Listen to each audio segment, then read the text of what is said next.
Hi guys, welcome back to Xtreme Overclocking Yobbo. Hope you're all deemed them unreal. So, this is a bit of an on the spur of the moment vid. 7700Ks. Traditionally I didn't have much joy with them, and 7700K was far superior, and most people know this, but it depends on what your experience was, of course. So, I've got here an interesting behaving chip that you might want to take a journey with me on. This is a chip that was binned by Xtreme Addict at 6.4 and 6.4 on the cache matching the core, which isn't easy for a 600K to do. How does it behave as a normal chip though? Pretty normally.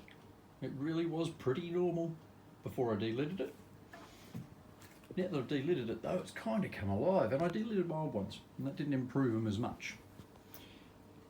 This is sitting at the moment on 4.9. Now gauge for 6700K is kind of managing your load line calibration, and under load, monitoring it, seeing that you're at 1.35 volts is a good measuring point for, you know, binning the chip. So everyone's got a different way of doing it.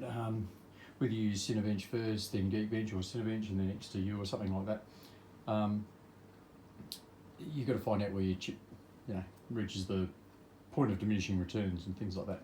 You're up for each 100 megahertz. You're up about 0.4 to 0.5 of a volt, 0.04 to 0.05 of a volt, my mistake, in order to achieve that each jump.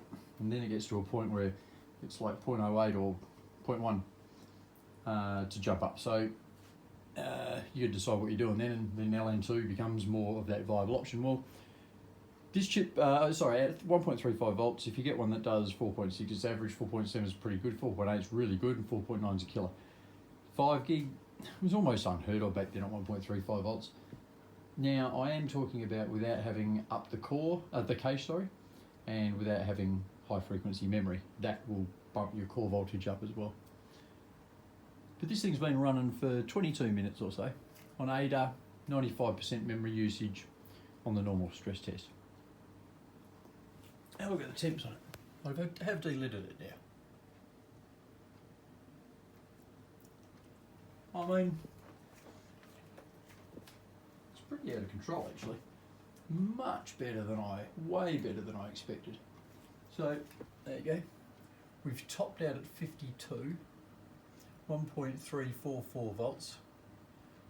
Dips a little bit, but it's pretty stable at that. I would say LLC's auto setting on this at about 5, I'd say. Yeah, everything else is, all the other voltages are very low, and this is why it's easier to run it with the memories at 2133. But as long as your binning criteria is the same across the board with who you're comparing against, or with your own chips you're comparing against, you get an idea. But you do sort of want to establish a standardised binning criteria if you can. Anyway, so 1.344 volts, under load, ADA stress, on a 6700K at 4.9. Cache is at 4.2. I could have left it at, I think I made it 4.2. I better check, eh? Let's have a look. Where am I? I've got to add clocks to it, I think. Sorry, I'm terrible with this. I'm not exactly good with the camera at the best of times, but when I'm distracted, I've got the memory clock on there. What am I talking about? I've got the cache there. There we go. Sorry, guys.